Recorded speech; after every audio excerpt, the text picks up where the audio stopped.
Salut démocrates africains, les amis du monde entier. Nous sommes quasiment à... Il est 23h23 minutes ici au Canada. Et nous sommes dans la nuit du 28 mars 2019. Bon, nous n'allons pas beaucoup parler, mais simplement nous allons nous mettre à vous faire jouer les extraits de quelques vidéos. Éventuellement, nous allons jouer 2 extraits de vidéos. Vous allez écouter le SOS que les étudiants du Congo-Brazzaville sont en train de lancer.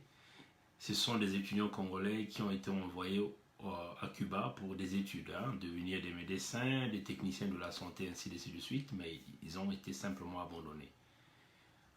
Vous allez entendre de leur propre bouche comment ces étudiants sont en train de crier au SOS. Ils sont à plusieurs années sans paiement de bourse. Vous allez écouter de vous-même comment ils sont en train de le dire, de les déclarer. Et puis nous allons jouer le deuxième extrait de vidéo de Madame Christine Lagarde, la patronne du Fonds monétaire international, par rapport à la conférence de presse, la conférence qu'elle venait d'organiser en France dans la journée. Donc, sans plus de temps retardé, nous allons passer à jouer les vidéos de nos compatriotes du Congo-Brazzaville, nos jeunes frères étudiants qui ont été envoyés par le gouvernement du régime dictatorial de Sassou Nguesso. Comme vous le voyez, face à toutes les difficultés, nous, étudiants à Cuba, interpellons les autorités congolaises à penser sur notre avenir. Bon, comme vous le comprenez, au Congo-Brazzaville, il n'y a pas d'autorité. C'est que nous faisons face à un régime voyou, des gens qui ont confisqué les libertés, qui détruisent carrément le système éducatif. Rapidement, on va se mettre à jouer. Savoir que les étudiants congolais ici à Cuba ne perçoivent point leur bourse. Ce n'est pas une phase normale, parce que lorsqu'on ne perçoit pas la bourse, on souffre. Et notre souffrance atteint certains pics. Alors, nous voulons commencer par l'État de Cuba. Cuba est un pays socialiste. Cela revient à dire qu'il ne nous est pas permis d'exercer aucune activité permettant de recevoir un certain fonds.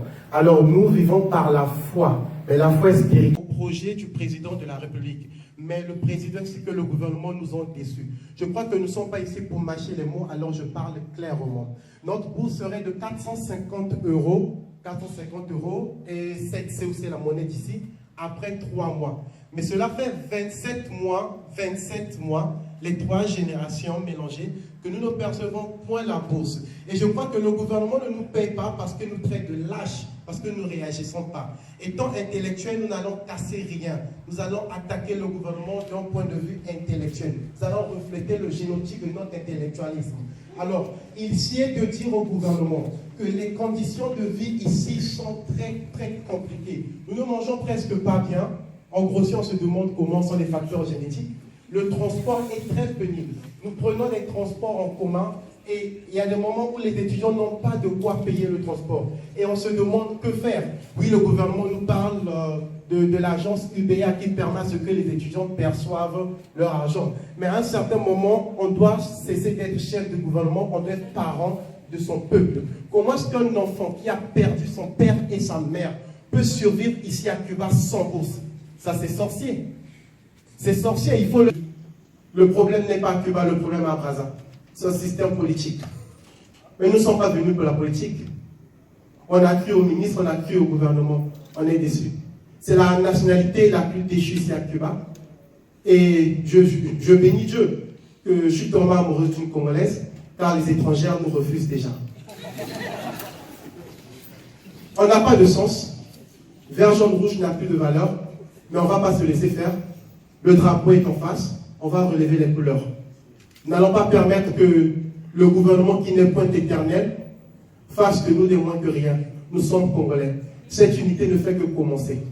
On n'a pas de bourse, on n'a pas de soutien financier. Je me demande quel est le rôle de notre ambassade. Pas de rôle important. il n'y a pas de rôle. Le transport ne marche pas. Il y a des moments, les étudiants veulent aller à l'école, ils n'ont pas de motivation. Avoir de mauvaises notes n'est pas synonyme d'être idiot. Avoir un baccalauréat C ou D est synonyme d'être intelligent. Ce qui donne le mauvais résultat ici à Cuba, c'est le manque de motivation. L'homme évolue par motivation. Et le gouvernement ne nous motive point. On ne sait rien. On ne sait même pas si on va travailler. Nous avons notre première génération, que j'appelle des éclaireurs, je les aime beaucoup. Ils sont en 5e année et ils rentrent bientôt, sans avenir. La deuxième génération est en 4e année, sans avenir. Et la troisième génération pleure. Qu'allons-nous faire alors? Monsieur le Président, en fait, c'est à vous que nous parlons, avec tout le respect. Vous êtes le garant de la paix. Vous êtes le premier citoyen. Et nous voulons suivre vos pas. Le chemin d'avenir, ce n'est pas que pour le gouvernement, c'est l'avenir du Congo, alors c'est pour tout un Congolais. Mais il faut que vous puissiez agir. Non, on ne va pas le cacher, on a besoin de la bourse, c'est clair. Et on veut un paiement. Mais, tout doit se signer dès maintenant. Et je suggère à mes frères que la prochaine fois que le gouvernement va agir en termes financiers, qu'il y ait des documents signés de l'après-formation, c'est-à-dire la post-formation, une fois à Brazza. On veut savoir ce qui se fera. Si on n'a pas de décisions concrètes, on ne rentre pas. Merci.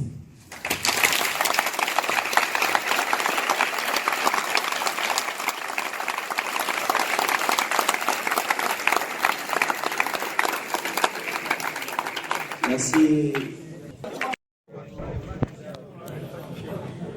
Bonsoir tout le monde. Aujourd'hui, si nous sommes réunis dans cet endroit, c'est pour réellement parler de notre situation. Pas n'importe quelle situation, mais notre situation de bourse. À ce point, je vais poser une question à M. le Président Denis Sassou Nguesso. À savoir, si le projet d'envoyer les étudiants congolais à Cuba pour étudier la médecine, était un projet de l'opposant du gouvernement congolais ou un projet du gouvernement congolais.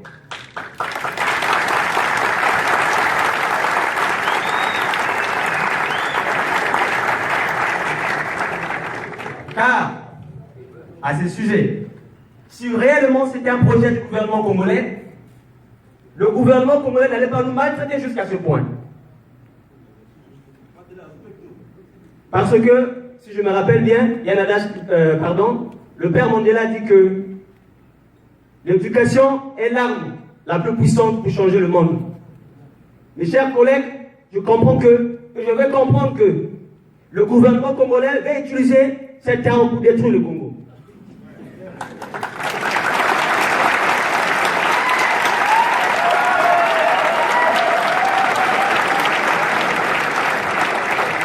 Je suis fatigué.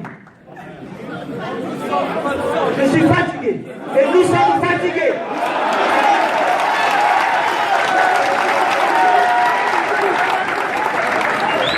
Non, mes amis, si je dis je suis, ça ne veut pas dire que je vous ai négligé, non. Nous sommes ensemble. Nous sommes ensemble. Monsieur le Président, nous ne sommes pas vos ennemis. Nous sommes les étudiants congolais qui ont été envoyés à Cuba pour étudier la médecine et aider notre pays dans 2 matins. Et nous avons l'impression que votre gouvernement et vous-même, Monsieur le Président, vous voulez créer les rebelles, les révolutionnaires.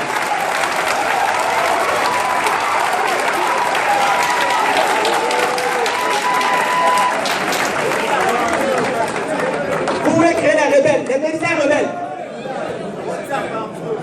Ah oui. Si dans 2 matins, chacun de nous se fait révolutionnaire, j'y serai parmi eux. Parce que je suis fatigué. Et nous sommes fatigués.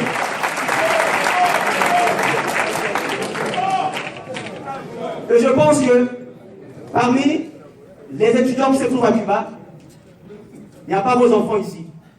Que ce soit les ministres. Mais dites-moi, Un jour, j'étais en train de surpasser un journal. Le ministre Bruno Itoua, pardon, il a dit que le gouvernement est conscient pour ces désagréments causés par manque de liquidité dans le trésor public. Mais moi, j'ai été à la faculté des sciences. Je connais cette situation-là depuis le pays. En quelle année les étudiants congolais ont aperçu leur bourse sans problème? À tout moment, il y a eu des caisses là-bas.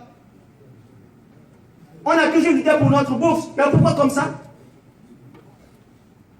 Mais nous ne comprenons pas si réellement vous avez étudié à l'étranger, parce que si réellement vous avez étudié à l'étranger, vous allez régler notre situation dans le cadre de les plus brefs délais.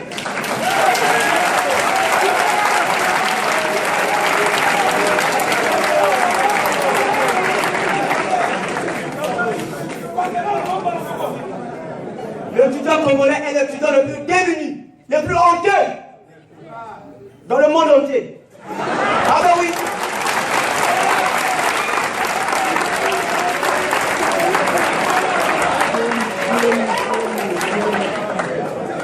Mais si vous ne savez pas,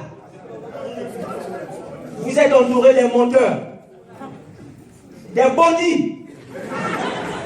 Le Premier ministre, il vient à Cuba ici, et à son retour, il dit que non, nous avons visité toutes les facultés, les enfants se portent bien. C'est faux, c'est un menteur.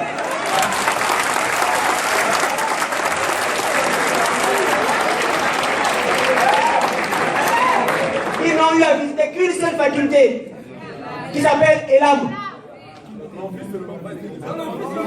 Et ils n'ont pas visité dans quelles conditions que nous vivons, dans quelles conditions, quelles sont les choses que nous mangeons ici. On mange comme des prisonniers. Nous vivons dans des conditions précaires. J'ai l'impression que le monde pèse sur nous. Nous avons l'impression que le monde pèse sur nous. Parce que trop c'est trop. Trop c'est trop.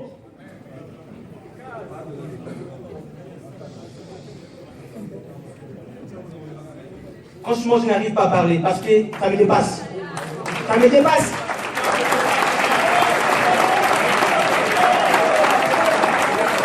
Merci beaucoup. Démocrates africains, les amis du monde entier, ça sont des étudiants congolais à Cuba, comme vous venez de l'entendre. Vous avez entendu leur ras-le-bol face à ces situations dramatiques et critiques qui sont en train de vivre aujourd'hui à Cuba. Il n'y a pas de mots encore, il y a beaucoup de mots qui me manquent, mais tout ce que je vais dire, c'est qu'il faut protéger ces jeunes étudiants courageux qui ont pris le dessus de prendre le micro et de le parler. Parce que si vous sentez dans le discours du premier, celui qui a intervenu en premier, il a dit d'une manière claire que la première génération est en 5e année, cette génération va bientôt rentrer au Congo, ils n'ont jamais perçu de bourse, la deuxième génération est en 4e année, dont la misère totale, la troisième génération, elle est souffrante comme la première génération. C'est incroyable, chers amis. Mais, chers amis, comme nous sommes dans le système du baie vitré, hein, on aime toujours apporter la contradiction. Hein. On va essayer de voir. Vous allez entendre ce que Sassou avait publicité. Les priorités se déclinent bien et que les populations soient préoccupées par les problèmes de l'emploi, et notamment de l'emploi des jeunes, et à mon avis justifié. Et voilà pourquoi nous donnons une large place à cette question de la formation des jeunes et de l'emploi des jeunes dans le nouveau programme que nous mettons en œuvre. Les problèmes de santé, oui, ils sont fortement entamés parce que ce n'est pas pour rien que en ce moment nous construisons simultanément 12 hôpitaux généraux dans les 12 départements du pays, plus un hôpital des armées très important, un grand hôpital mère et enfants et un hôpital de spécialité dans un autre département. Donc 15 hôpitaux en plus de ceux qui existent. Tout comme nous avons décidé d'envoyer en formation plus de 1500 jeunes pour qu'ils deviennent médecins, pharmaciens, techniciens. Et nous avons aussi pris une série de mesures. Bon, voilà, je crois que vous avez entendu ce que le reptilien Sassou venait de dire ici. Il a construit simultanément 15 hôpitaux,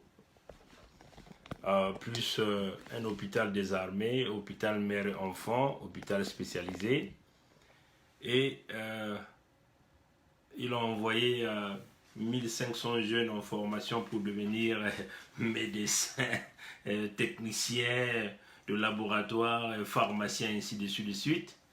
Éventuellement, parmi les 1500 dont Sassou vous parle, ce sont ces jeunes que vous venez de voir là, qui viennent de faire cette déclaration. Il faut signaler ici que ces jeunes sont à Cuba, hein, parce que on considère Cuba que c'est là où on forme les grands médecins. Donc on a envoyé beaucoup de jeunes, les 1500, enfin, je ne connais pas exactement le chiffre, mais Sassou vous a donné le chiffre, il vous parle de 1500 à Cuba, hein, pour devenir médecin. Ce sont ces jeunes que nous venons de vous montrer dans cette vidéo-là, qui sont là.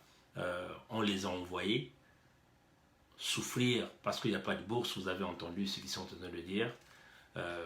Plus de 26 mois sans bourse d'études dans un pays socialiste comme le Cuba, où les étrangers ne peuvent pas travailler. Donc vous comprenez. Et l'homme, Sassou, s'inventait là sur l'Afrique 24, ce grand média qui est sponsorisé aussi par plusieurs despotes africains. Ce sont ces jeunes qui l'envoient. Donc vous voyez que premièrement, il a menti qu'il construisait 15 hôpitaux simultanément au Congo. C'est un mensonge, parce qu'aujourd'hui, on sait qu'il a dit en plus des hôpitaux existants. Nous savons que les hôpitaux au Congo sont en train de se fermer. Hein. La gestion du CHU, le CHU est devenu le plus grand centre hospitalier du pays, qu'on appelle le CHU, Centre Hospitalier Universel de Brazzaville, et dans un chaos total. Hein, il a même fait signer un contrat avec un Canadien qui devait être le gestionnaire de cet hôpital. Apparemment, ça capote parce que le Canadien s'est rendu compte qu'il est face aux escrocs, parce que le gars a demandé un fonds de roulement déjà dès le début de plus d'1 milliard de francs CFA, plus un salaire à 13 millions par mois de francs CFA. Vous voyez, il vous dit qu'il a envoyé 1500 jeunes en formation. Ce sont ces 1500 jeunes-là il a envoyé les enfants d'autrui des Congolais à l'étranger sans pourtant leur payer la bourse. Lui-même, Sassou, hein, il n'a jamais fait ses grandes études. Hein, il n'a que le CP, hein, certificat d'études primaires élémentaires. Mais même en obtenant ses CP, hein, il a étudié à Dolisie, dans un internat, hein, qu'on nous appelons à l'époque des réfectoires ou des dortoirs. Il était nourri par l'État, mais il est incapable de retourner l'ascenseur à ce que l'État congolais lui a fait. Il envoie des enfants. Ça, c'est ce qu'on appelle de la criminalité à haut niveau, parce que, entre guillemets, vous êtes leader d'un État, vous décidez d'envoyer vos citoyens dans un pays étranger, parce que quand on envoie ces étudiants dans ces pays-là, mais on signe, hein, des décharges, hein, pour dire que nous, l'État congolais, nous allons nous occuper de nos étudiants que nous envoyons, nous leur donnerons toutes les conditions nécessaires de logement, de nutrition, de santé, ainsi de suite, l'assurance maladie, ainsi de suite. C'est des décharges qu'on signe. Vous voyez, un homme qui n'a jamais respecté les paroles, ça ne vient pas encore de Bernard Pongui, là. Il ne faut pas que les gens disent, ah mais Bernard Pongui dit, on vous a fait jouer la vidéo, vous avez entendu ce que les étudiants congolais sont à Cuba, sont en train de... Ils étaient tous dans la salle. Mais, chers amis, c'est de la criminalité à haut niveau. C'est en fait simplement mettre ces citoyens dans un état de danger. Et ça, c'est de la haute criminalité. Hein? Parce que, selon la loi congolaise, les gens ne sont pas censés envoyer les citoyens dans un pays étranger et complètement les abandonner, alors qu'ils ont signé des décharges. Les décharges qu'ils ont signées, ils l'ont signé devant les parents de ces enfants-là aussi. Vous voyez, chers amis. Donc, les enfants de Cuba qui ne perçoivent pas leur bourse, qui sont logés difficilement, vous avez entendu ce que... On ne va pas encore revenir sur ça parce qu'ils ont déjà tout dit. Alors, malheureusement, ces enfants-là se plaignent, ils se plaignent auprès de l'homme qui a encouragé ça. Parce que vous avez même entendu ces étudiants-là qui ont dit que nous voulons, en tout cas, s'il y a une rébellion qui se forme, ils sont prêts à intégrer cette rébellion. Parce que c'est du chaos. Leurs enfants sont dans des écoles. Pierre Ngolo, du PCT, à son fils là à Montréal, on ne sait même pas quelles sont ses études. La plupart de tous ces gens ont leurs enfants aux États-Unis, au Canada, en France, en Angleterre, ainsi de suite. Donc, c'est les enfants des plus pauvres qu'on envoie à Cuba. Et pourtant, c'est une bonne initiative. Les hôpitaux, les 15 hôpitaux qu'il inventait, ces enfants-là devaient partir là-bas, travailler pour rendre des services aux Congolais. Mais comprenez qu'il a déjà menti dès le départ, il n'a jamais construit nos hôpitaux. Si vous avez suivi un étudiant qui dit, il va falloir que nous signions, nous nous engageons, nous rassurons qu'en rentrant au pays, nous aurons de l'emploi, le contrat. Mais il n'y a rien, il n'y a pas de contrat. Il n'y a pas des hôpitaux qui ont été construits au Congo. Aucun hôpital a été construit. L'unique hôpital qu'il a construit, c'est l'hôpital qu'il a donné le nom de sa fille qui a détruit le Congo par le biais de son mari Omar Bongo. Oui, chers amis.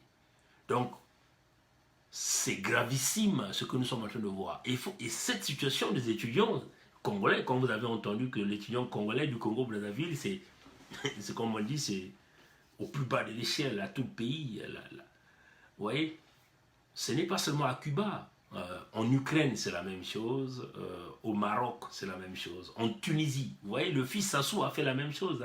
Il est allé donner soi-disant des bourses aux Congolais pour aller étudier dans le pays maghrébin, Tunisie, Algérie, Maroc, Égypte.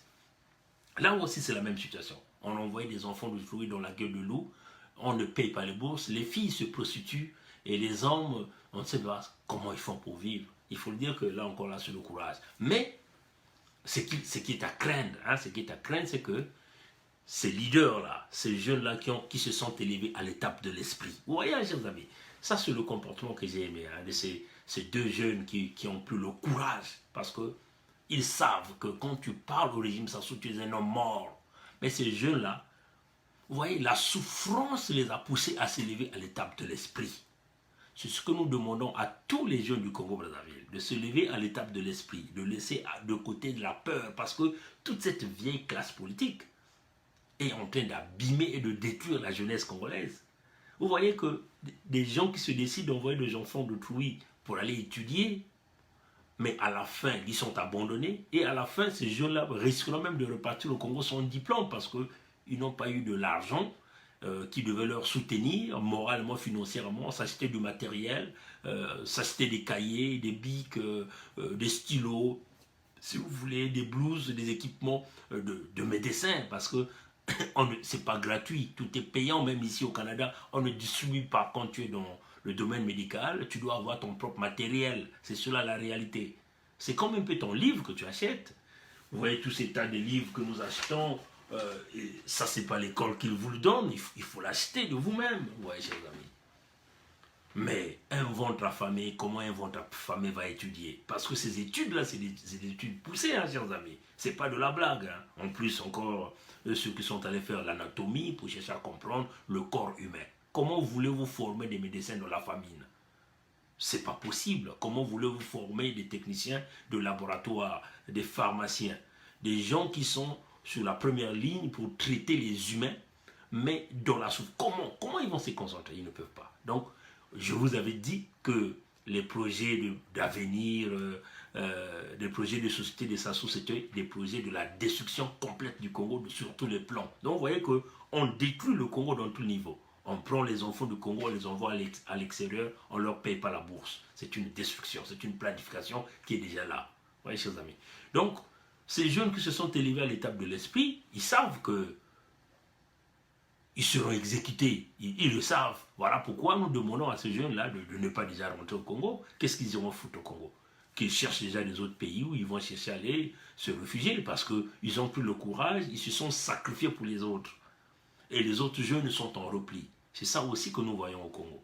Vous voyez que c'est un SOS, c'est un SOS, un signal d'alerte, un signal de souffrance que les enfants congolais ont lancé parce que nous faisons face aux gens qui ont pillé l'argent du Congo, aux gens qui ne veulent pas dépenser de l'argent, mais qui ont caché tout l'argent du Congo dans les bunkers personnels.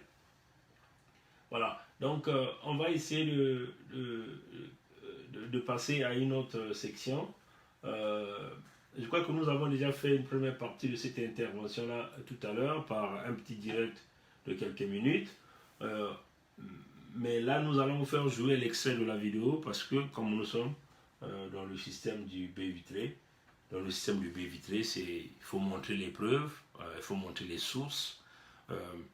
C'est l'interview que Christine Lagarde venait de faire aujourd'hui à Paris, en France. Donc nous allons vous faire passer un petit extrait de cette interview et puis nous allons commenter. Vous allez écouter de vous-même, hein, chers amis, vous allez écouter de vous-même. Camille Dalmagne, étudiante en Master 2 Banque et Finance. Toujours sur la Chine, on voit qu'au Congo, au Mozambique, au Kenya, pour ne citer que, la Chine finance en bilatéral de plus en plus de projets industriels. Comment le FMI voit-il le rôle de Pékin en banquier d'Afrique? Merci beaucoup. Superbe question. Là où en revanche il faut qu'on soit extrêmement vigilant, et c'est un rôle auquel nous nous astreignons et auquel la Banque mondiale s'astreint aussi, c'est qu'il faut impérativement qu'il y ait une transparence d'information, une acceptation de la part des créanciers et des débiteurs de ce que les montants, les maturités, les conditions générales des prêts soient communiquées. Pourquoi? Parce que tout simplement à titre de stabilité, au titre de la stabilité.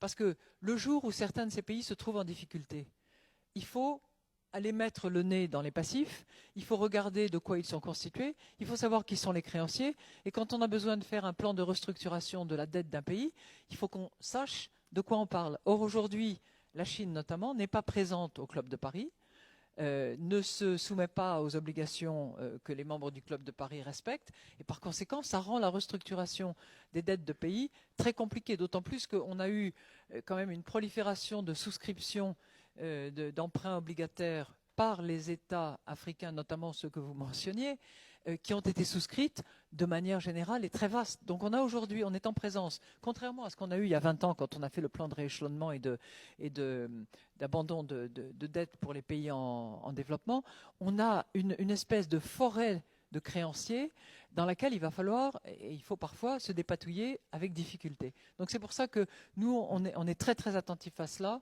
et je pense qu'il faut jouer ces règles du jeu, parce que sinon, tout le monde y perdra. Les débiteurs, les créanciers, compris. La dernière phrase de Christine Lagarde sur cette situation, s'il n'y a pas la transparence, tout le monde perdra. Les créanciers, les débiteurs, ainsi de suite, tout le monde perdra. Donc, quand vous sentez, il n'y a pas question de s'amuser avec cette question de la dette. La dette chinoise est véritablement le problème ici avec le Congo-Brazzaville. Bon, nous souhaitons que le FMI continue sur cette lancée, hein, c'est-à-dire que le FMI ne se détourne pas de son chemin, c'est-à-dire s'il n'y a pas la transparence, il n'y a pas question de donner de l'argent à un homme qui a échoué sur tout le plan, un homme qui est allé s'endetter, ça c'est très clair. Bon, comme vous avez entendu que sinon on est dans une forêt des créanciers, hein, la forêt des créanciers, c'est tout simplement des pays qui n'ont, on peut simplement dire, qui ont des voyous à la tête des États, et qui ne pensent qu'à l'endettement, qui ne savent pas générer de la richesse. C'est-à-dire tout ce qu'ils savent, c'est tout vendre. Hein. S'ils n'ont rien à vendre, ils vont donc simplement aller s'endetter. Ils n'ont aucune perspective d'avenir pour générer des emplois. Ils n'ont aucune, comme on dit en anglais, sustainability. En anglais, c'est comme, c'est quoi? En français, c'est quoi?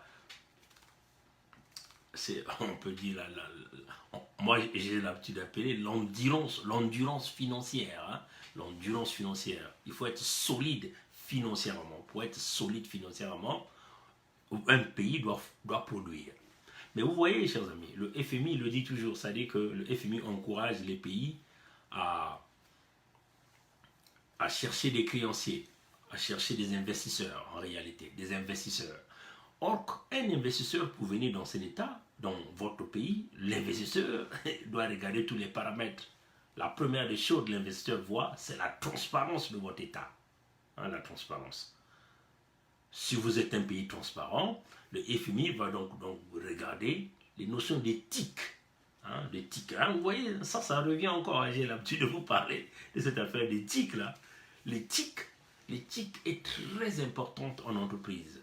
C'est-à-dire que les grands pays gèrent les États comme une entreprise. Hein, les grands pays gèrent les États comme une entreprise. On met en place les notions d'éthique. Les entreprises se dotent des valeurs pour aller atteindre leur objectif, pour aller prendre, pour augmenter leur performance et aller chercher les résultats. Hein, chercher les résultats. Pour chercher des résultats, vous aurez besoin des gens qui ont une grande vision, hein, des gens qui se disent nous avons des valeurs à respecter. Parmi les valeurs, il faut regarder les valeurs sécuritaires. Quand on parle des valeurs sécuritaires, et dans les valeurs sécuritaires, on voit la sécurité d'un État. Quand on voit la sécurité, nous ne voyons pas seulement la sécurité militaire, hein, comme ça souffrait. Hein. Il bombe la poitrine, il va s'acheter les armes et il met des miliciens derrière les Congolais. Le Congolais qui fait la tête dure, on se met à le tabasser, on l'assassine, on l'élimine. C'est pas ça. Quand nous parlons ici, nous parlons de toutes les formes de sécurité. Donc la sécurité économique, donc la sécurité financière, c'est-à-dire vous avez une croissance positive. On voit ici la sécurité dans le domaine éducatif. Vous avez des universités qui produisent, des écoles qui fonctionnent normalement. Vous avez de la qualité éducative qui sort de là. Vous aviez la sécurité dans le domaine de santé. Vous avez des Congolais d'élite qui sont capables de pouvoir apporter des solutions dans le modèle, le système de santé pour les compatriotes. Vous avez le système social, la sécurité sociale, c'est-à-dire que le Congolais qui perd l'emploi aujourd'hui est capable de recevoir quelques subventions de la part du gouvernement. C'est ce qu'on appelle la sécurité dans un État. Donc, dans le cas de l'entreprise, la sécurité, c'est-à-dire vous formez vos employés, vous sécurisez les finances de l'employé, l'entreprise va chercher les bénéfices. Et dans ces objectifs que vous fixez là, vous ajoutez à ça la notion d'éthique, parce que la notion d'éthique, c'est quoi? C'est le respect, c'est l'intégrité. Hein, c'est-à-dire que vous allez chercher le bénéfice dans la transparence. C'est-à-dire qu'on ne triche pas, on ne vole pas, on ne fraude pas. Le partenaire privé qui vient a confiance directement en vous, parce qu'il sait que c'est des gens qui respectent la loi. C'est des gens qui sont derrière la loi. Ils appliquent la loi. Ils appliquent le respect. Vous voyez, chers amis, il n'y a pas un militaire, un colonel ou un général qui met sa veste pour venir influencer qui que ce soit, hein, parce que la loi va primer sur tout. Tout le monde va être sous la loi. C'est-à-dire que la loi va primer sur tout un chacun. C'est cela les valeurs éthiques. L'intégrité, c'est le respect de soi-même. On se respecte soi-même. On sait qu'on ne peut pas prendre à autrui. On ne peut pas voler. On ne peut pas tricher. On ne peut pas mentir. C'est cela l'intégrité. Et quand vous associez à l'intégrité, dans l'intégrité, il y a aussi la protection. Hein, la protection de droit d'auteur. On ne triche pas. C'est-à-dire on ne fait pas du copier-coller, du plagiat, comme a fait le fils de Sassou Denis Christel qui est allé prendre... est allé prendre le titre de Léopold Sédar Senghor qu'il a mis dans son livre. C'est le plagiat, le plagiarisme. Ici, là, c'est très important. C'est enseigné depuis l'école primaire. Tu ne peux pas plagier. Dès que tu plages, même dans les universités, il y a des travaux que les étudiants font, les professeurs le font passer dans des logiciels spécifiques et ça retrace si vous avez triché, ça vous le dit. Toutefois que tu veux citer un auteur, tu dois mettre les références de là où tu allais chercher. C'est cela, chers amis. Donc, la protection de copier-coller, donc, c'est une protection. C'est ça les notions d'éthique, les notions de valeur. Quand vous commencez à gérer le pays comme une entreprise, vous avez là dans la tête une entreprise qui ne peut pas faire banqueroute, une entreprise qui doit penser à respecter les valeurs de droit, les valeurs morales, ainsi de suite, chers amis.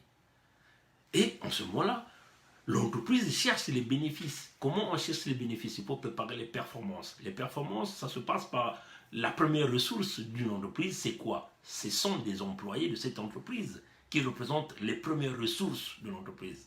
Parce que si vous n'avez pas des employés bien formés, ça va être difficile que votre entreprise soit la face ou la vitrine Hein, il faudrait que vous ayez des employés compétents. Donc vous mettez en place des mécanismes qui vous permettent d'embaucher des gens, non pas par des affinités ethniques ou régionales, mais par la compétence et l'expérience. Hein, les chers amis, c'est comme ça que les entreprises font. Et donc, on ne verra pas la couleur de ta peau, on regarde ce que tu as, on ne voit pas de quelle région tu viens, et l'entreprise forme ses employés. Donc, l'État congolais va former ses employés. Pas comme Sassou est en train de faire, en faisant semblant d'envoyer des étudiants congolais dans des formations dans des autres pays, et sans pourtant leur donner les moyens nécessaires. C'est-à-dire qu'ils ne leur payent pas la bourse, les enfants sont abandonnés. À la fin, ils échouent donc même à ces formations. Vous voyez, chers amis.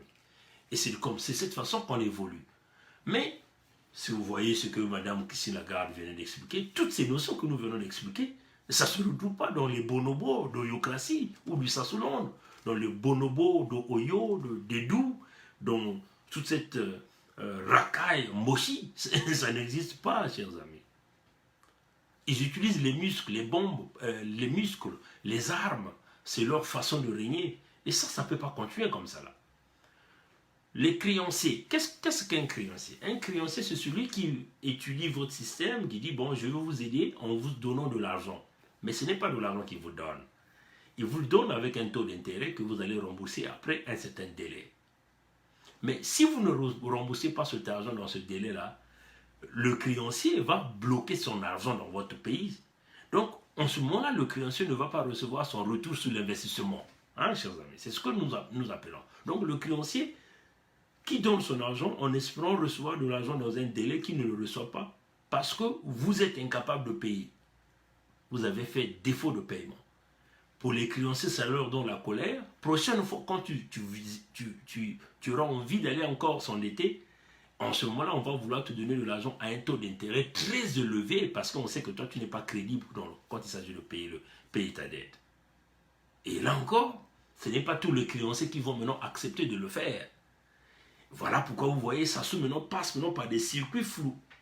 Comme le FMI dit, nous voulons la transparence parce qu'apparemment, le FMI est clair. Le FMI l'a dit. Monsieur David Mapas, qui est devenu aujourd'hui le président de la Banque mondiale, il était le sous-secrétaire au Trésor américain, le sous-secrétaire adjoint au Trésor américain, hein, le secrétaire adjoint au Trésor américain, l'avait déjà dit que la dette du Congo, on ne connaît même pas combien nous devons aux Chinois. Parce que même les Chinois sont incapables de nous dire combien ils nous doivent.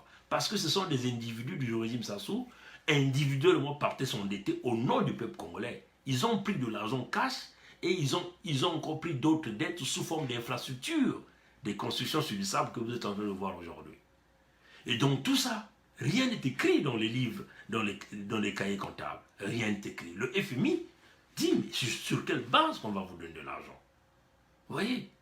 Et en plus de cela, ils ont bradé les ressources naturelles pendant que les ressources naturelles ne sont pas encore extirpées. Une façon encore de fouer, comme on dit, hein, d'embrouiller le FMI, d'emmener le FMI dans cette bulle d'obscurité. Hein, Donc, ils ont déjà pris le cash pendant que le pétrole n'est pas encore sorti. Et tout pétrole qui sort est déjà bradé et ça passe par des tankers invisibles qu'on ne voit quasiment pas. Ce que nous appelons les tankers fantômes. Vous voyez? Et cela dans le domaine du gaz. Là, ils sont maintenant en train d'exploiter le faible Zanaga Iron Core avec des compagnies floues. Tout ça là, ce n'est même pas répertorié avec le Fonds monétaire international. Donc vous voyez que le Congo n'a pas le cachet Fonds monétaire international. Ça va être difficile pour le Congolais de s'en sortir. Encore, ils sont allés au sommet de la CEMAC. Même Idriss Déby a dit aux reptiliens Sassou d'aller reprendre l'argent du Congo qui est caché dans des paradis fiscaux. Le tout dernier rapport du Fonds monétaire international démontre que beaucoup d'argent du Congo se retrouve à l'extérieur. Ce qui a déjà dépassé même les normes exigées, ce qui permet la fuite des capitaux d'un pays. Donc vous voyez que la transparence qu'on est en train de demander, Sassou ne peut pas l'apporter parce que Sassou est au sommet de cette manipulation, au sommet de ce mensonge-là. Maintenant, quelle est la solution? La solution, c'est qu'il va falloir qu'on déboute Sassou. Nous savons que ce n'est pas une solution politique qui va être la solution parce que l'homme s'est préparé à se maintenir là par la force. Donc vous voyez que